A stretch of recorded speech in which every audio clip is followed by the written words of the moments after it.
तर तिकडून हे घोडीमध्ये माणसं आली दुसरी गेली ती मला माहीत नाही. तिघे मिळल्या त्या बोटीमध्ये मला. मी त्या बोटीमध्ये त्यांना विचारलं, कुठून आले तुम्ही? बोलता नहीं, कुठून आले बोल ना. और ज़्यादा मत बोलना बोलता. क्या बोला, मैं भी डर गया. तो उसको मेरे डर गया तो मैंने मारेगा तो मेरा तौबा होएगा. मैं भाग गया थोड़ा.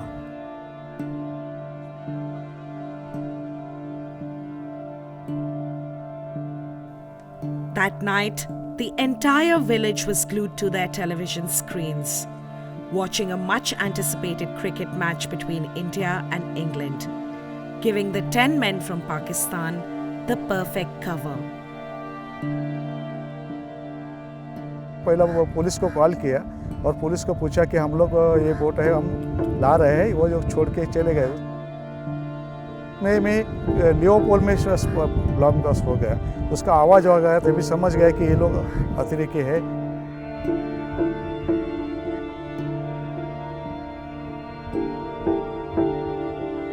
As the 10 men left the little fishing village, determined to bring this metropolis to a halt, they split into groups of 2.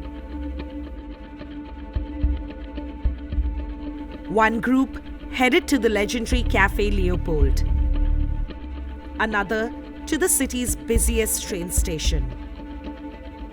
Soon, gunshots would ring out at the Jewish Center, at the Oberoi, a luxury hotel on the promenade, at Kama Hospital, and finally at Mumbai's iconic Taj Hotel. In a matter of minutes, the 10 men would bring this 5-kilometer zone in the heart of the financial capital to a complete standstill.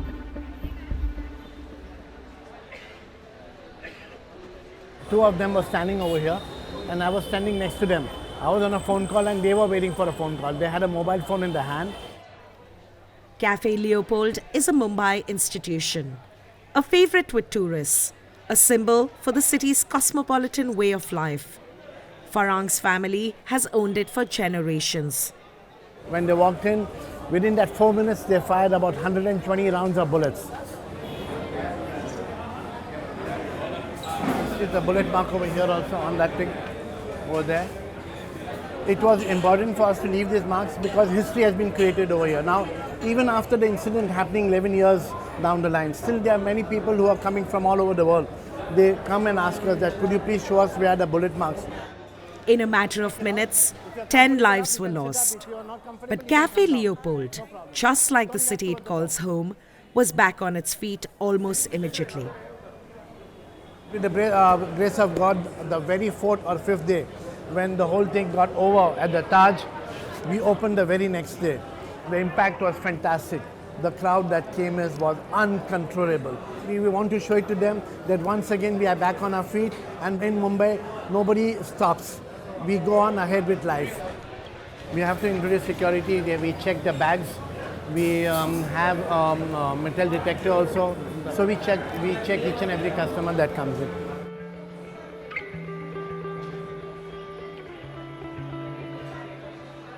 That particular table had a couple which was there, a British couple. The husband was very badly injured, for which I learned that he was airlifted from Bombay.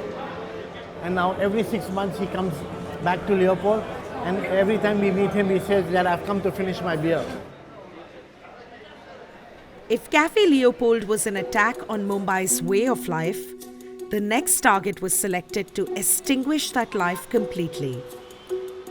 The Grand Chhatrapati Shivaji Terminus, the beating heart of the city. Each day, 1 million passengers pass through its Gothic arches and board suburban trains that fan out to every corner of the city. It's here that the terrorists would exact their deadliest toll of the night. 58 people killed in less than 10 minutes.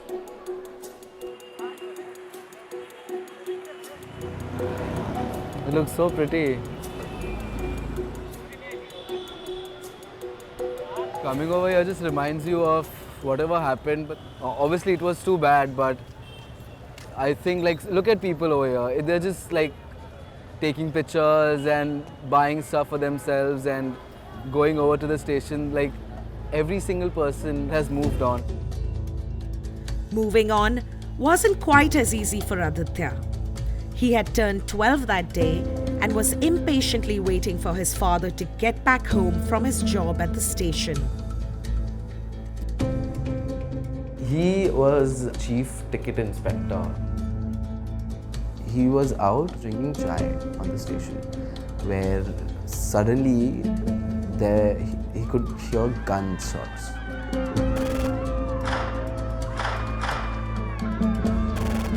And my father realized that if even a single train, whether local or express, approaches CST, that would be a massacre. He asked them to stop the trains wherever they were. So when that happened, 2 trains were literally approaching CST and they were made to stop. That single move would save thousands of lives. But as Aditya's father came out of the control room after stopping the trains, he was hit in the back by a bullet. I was so angry. I was like, maybe I need to focus this anger and join the army or the navy and help my nation. Now we refuse to get angry. We just remember nice things about him. Even on 26/11, we started celebrating my birthday because I used to be, why should I celebrate honestly?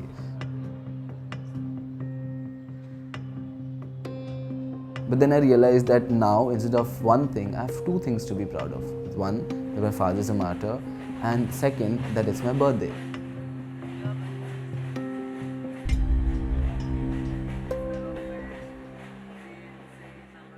Three kilometers from the station, in a discreet back lane, sits the Nariman house,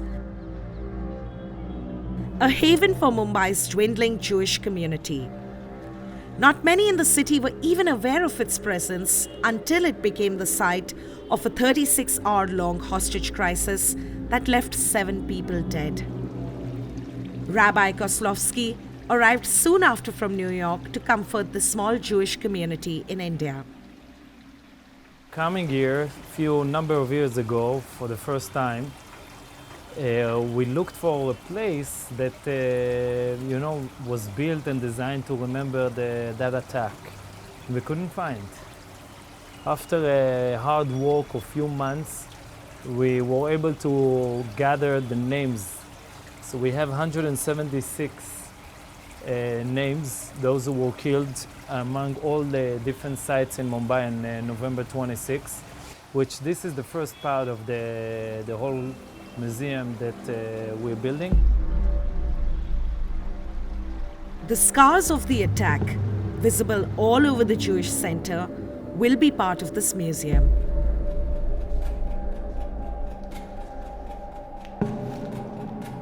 This is the Jewish code of law. It's called Shulchan Aruch. Bullets have started here and made it all the way to the other side. If I'm not mistaken, this ark is the first ark to get a shot since the Holocaust. The who walked in to this place, as opposed to other places, they were shocked not to find as many people as Taj, CST, Trident. So they called their handler in Pakistan and it's recorded. He asked them, there aren't many people there. He thought, we might got to the wrong place. So his handler in Pakistan says yes, but each one you kill over there is worth over 50. Amongst the 7 people they would kill that night were Rabbi Gabriel and his pregnant wife. But it's also here that Mumbai witnessed a miracle amidst all the tragedies. After Indian commandos killed the 2 terrorists at Nariman House, a besieged city's hopes were lifted, if only for a moment, at the sight of Rabbi Gabriel's 2-year-old toddler Moishe leaving the building, safe in the arms of his nanny.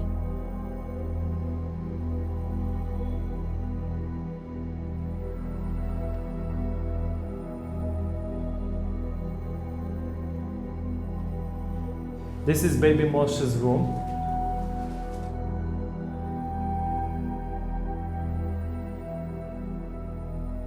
Everything besides the flooring is exactly as it was found right after the attack. Whenever something bad has happened, it's only that we will extract something good out of it. Now what we do, it's not only we are keeping it for the Jewish community, but we're opening our gates to everyone to come and learn and take something positive. In the calm serenity of the rooftop memorial at Nariman House, reflective visitors will no doubt notice the iconic red dome in the distance. That dome, ablaze in flames with black smoke rising from its spires, would become the lasting image of the Mumbai attacks. The Taj is not a hotel, it's an institution. For the employees, it is a home. It's a temple, mosque, church, whatever you want to call it. And that's the way this place is. Chef Hemant Oberoi was one of those employees until he retired in 2012.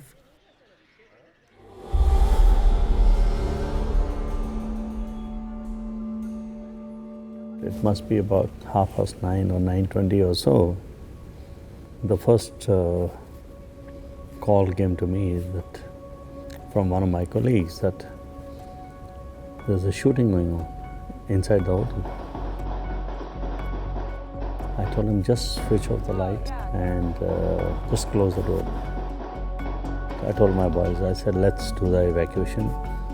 So from the back time office gate. Unfortunate part was that one of the news channels got overexcited and announced that the evacuation has started. The handlers from the other side, they informed the terrorists, go to the chambers and stop the evacuation. So they barged into the kitchen and started firing. Eventually, Chef Oberoi managed to get out of the hotel safely. Over the next 60 hours, the terrorists would kill 31 people inside Taj, many of them international tourists, some of them Chef Oberoi's colleagues.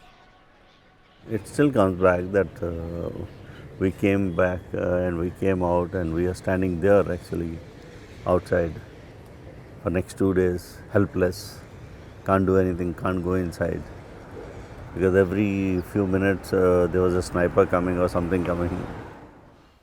Today, Chef Oberoi runs a successful restaurant in the city, 30 kilometers away from the Taj. Here, he hopes to train a new generation of chefs as a tribute to the colleagues he lost that night. Come, Naveen, come all of you for briefing. I'll show you how to do making an omelette because it's a practice.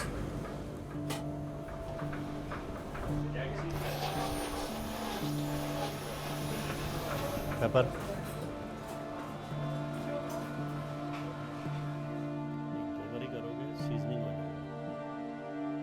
Of the 10 men from Pakistan, only one would survive the 60 hours of horror. Ajmal Kasab. Following a highly publicized trial, he was executed in November 2012. With his death, Mumbai closed a painful chapter in its history. 26/11 की उस रात ने हमें दहला दिया, लेकिन Mumbai police, commandos और खुद मुंबईकरों ने उस आतंक का सामना किया और आज मुंबई और हम मुंबईकर अपने सपनों के शहर में पूरी शान से खड़े हैं।